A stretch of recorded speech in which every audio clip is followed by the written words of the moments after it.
makabahan. Huwag na kayong kabahan. Kung kayo ay talagang pumapasok sa opisina, kung kayo ay talagang nandoon sa opisinang yon, iriring nyo kayo ng lungsod ng Maynila. Sabihin nyo na yan sa kapatid nyo, kaanak nyo. Ang hindi ko iriring yung JO, yung naga-house to house na JO. Primo, ikaw papasok sa trabaho, sasabak sa bagyo, baha, and so on and so forth. Yung kasama mong JO, nakahilata, may 15, may 14. I mean, that's unfair. So, while it is true that we are going to cost cut, but we are going to cost cut efficiently. Hindi whimsical, hindi capriccio. Kaya, yung katulad ng binulong sa akin, maswerte itong mga nakabanda. Ayan. May 22 kayo, sabi mo? Sabihin mo sa kanila, effective July 1. Kaya pala mahina yung musika kanina.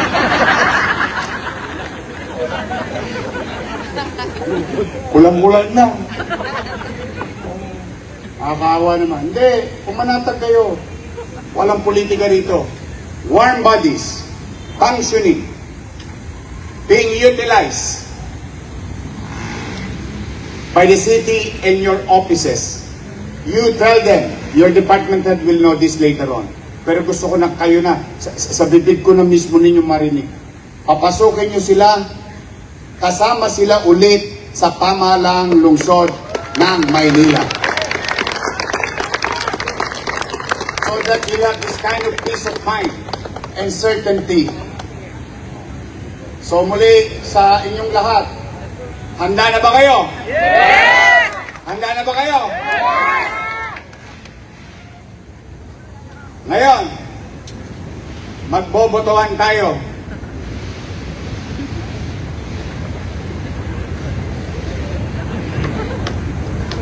Mag-election tayo. Taasan ang kamay so that you will know.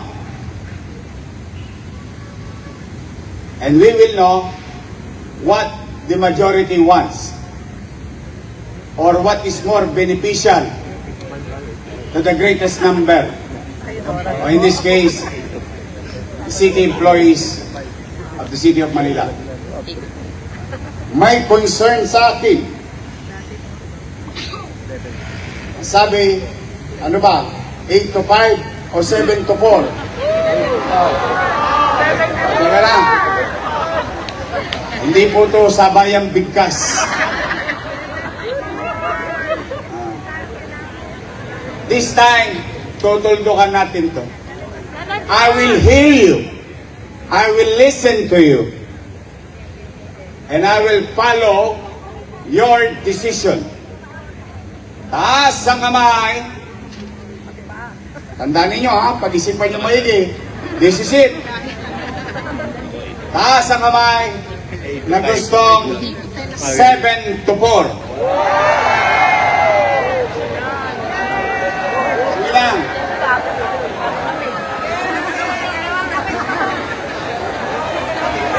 Okay. Okay. Oh. Bigyan naman natin ng chance yung bandang wakali. Taas ang kamay ng gusto 8 to 5.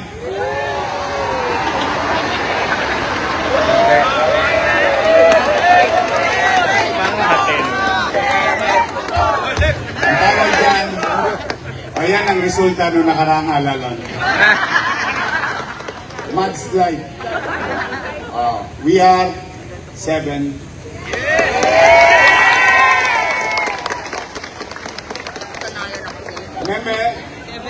Remember, it is your will, it is your request, it is your voice. Now you have a city government who listens to you. Okay? So 7 to 4. Hoy, mga department at saka bureau, walang 7 to 4 sa akin. Broken hours po kami. Totoo lang. Oh. Siguro nakaka-30 hours pa lang ako na total na tulog since Monday. But that's the least of your problem. So, 7 to 4. We're okay? I love you.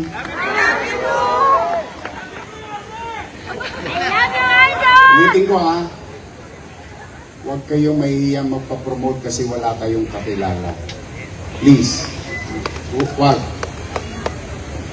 If you feel that you deserve it and you're due and it is merit, you have a city government who can see these things. Okay? Maliwanag ba? Oh, that's it for today. Mag-iingat kayo. Kailangan ko kayo. Again, I alone cannot do this on my own. Every one of you. We have to come together. That includes our people. Because together, we can make Manila great again. Magandang araw. Pagpalain nawa kayo ng buong may kapal. Manila! God first. Thank you.